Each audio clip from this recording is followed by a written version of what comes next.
जिस दिन मैं आपसे कहूँ कि घर जल्दी आना है, उस दिन आप जानबूझ के देर लगाते हैं। आपको मालूम था ना कि मैंने ब्रोकर से बात की है, वो 3-4 जमीनें दिखाएगा हमें।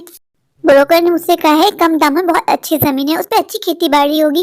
कब से मैं आपको कॉल कर रही थी, आप मेरी कॉल ही रिसीव नहीं कर रहे थे। ऐसा कौन करता है भला? हमारे पास ज्यादा टाइम नहीं है, बार बार ब्रोकर की कॉल आ रही है, वो हमारा वेट कर रहा है। वो पागल थोड़ी ना, उसको और भी काम करने होते हैं अपने। हमारे लिए स्पेशल टाइम निकाला उन्होंने। उसने मुझसे कहा है कि आप जमीन पसंद कर लीजिए, मैं रेट कम करवा दूंगा। वो उसके जानने वाले हैं, इससे पहले कि जमीन हमारे हाथ से निकल जाए। सुनीता, तुम ये कैसी बातें करी? तुम सब कुछ जानती, तुम जानती हो मेरे हाथ में पैसा नहीं है, मैं जमीन कैसे खरीदूंगा? मैं तुमसे कहा है ना, थोड़ा इंतजार कर लो, मैं पैसे जमा करने की कोशिश कर रहा हूँ ना। मैं सेठ साहब के काम कर तो रहा हूँ, उस पैसे से हम बचत करेंगे, फिर अपनी जमीन खरीद लेंगे। तुम समझते क्यों नहीं ये बात को? क्यों जिद पकड़ के रखी है जमीन खरीदनी है, जमीन खरीदनी? कैसे जमीन खरीदेंगे हम? मैं मेहनत तो कर रहा हूँ ना, आज नहीं तो कल हमारी अपनी जमीन हो जाएगी, बस तुम थोड़ा सब्र रखो। अभी मैं जमीन नहीं खरीद सकता, मेरे हालात मुझे इजाजत नहीं दे रहे। सुनीता, बात को समझो। नहीं, इस बार आपको मेरी बात सुननी होगी। मैंने ब्रोकर से बात कर ली है, उसने कहा है कि बाजी आप किस्तें कर करके जमीन की कीमत चुका दीजिएगा। आप खुद देखिए कितनी अच्छी जमीन है, इस पे कितनी अच्छी खेती बाड़ी होगी।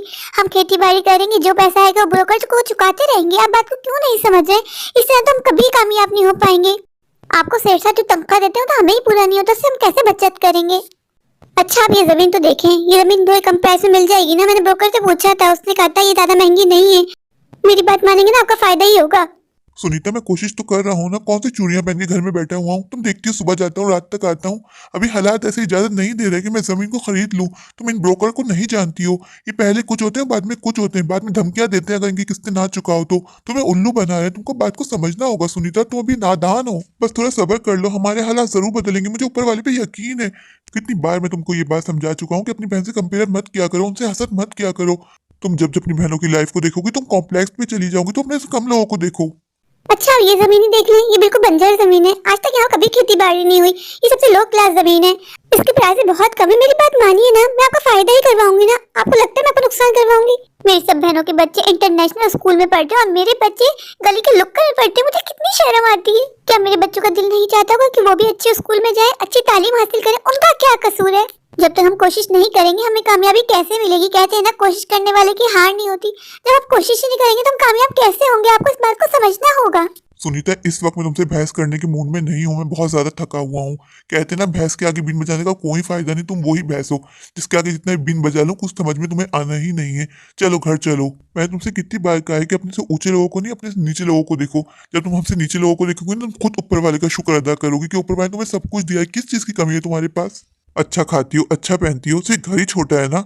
उन लोगों का सोचो जो बेचारे सर्दियों पे रोटों में पड़े हुए होते हैं, फुटपाथ पे सो रहे होते हैं। ये घर ना मेरे माँ बाप ने मुझे झैस में दिया था। आपको कोई क्रेडिट नहीं जाता इस घर का? आपने मुझे दिया ही क्या है? वो तो मेरे माँ बाप ने मुझे झैस में ये घर दे दिया, वरना मैं भी फुटपाथ पे ही सो रही होती। आपको पता है, कल मुझसे राजू कह रहा था कि माँ हम एयरप्लेन में कब बैठेंगे। वो देखता है कि दी के सारे बच्चे जहाज में जाते हैं, दुबई घूमते हैं, और हम यहीं के यहीं हैं। उन लोगों का कितना दिल चाहता होगा। जब तक हम कोशिश नहीं करेंगे तो कैसे चलेगा? आप खुद सोचिए। हम जमीन खरीद लेते ना, मेरी बात को समझे। आपकी जिद की वजह से अभी तक हम झोपड़े में पड़े हुए हैं। अगर आप मेरी बात मान लेते तभी हमारा महल जैसा घर होता।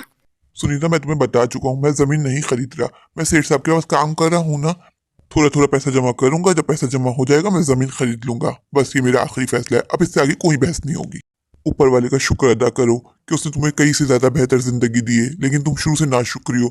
मैं तुम्हारा जितना अच्छा कर दूं, लेकिन तुम रहोगी वही नाशुक्री की नाशुक्री। जो तुम हर वक्त अपनी बहनों के साथ फोन पे लगी रहती हो ना, वही पैसा जोड़ना शुरू करो ना, तो एक वक्त हमारे पास अच्छे खासे पैसे जमा हो जाए। लेकिन नहीं, तुम अपनी बहनों से बातें करना जरूरी है, गॉसिप करना जरूरी है। फिर मैं कुछ कहूँ तो तुम्हें बुरा लग जाता है। मेरे प्यारे प्यारे व्यूवर्स, अगर आपको मेरी आज की ये स्टोरी अच्छी लगे तो प्लीज मेरे चैनल को लाइक कीजिए, अपने दोस्तों के साथ शेयर कीजिए, और हाँ, मेरे चैनल को सब्सक्राइब करना बिल्कुल मत भूलिए। अभी जाइए, जाकर मेरे चैनल को सब्सक्राइब कर दीजिए। Thank you.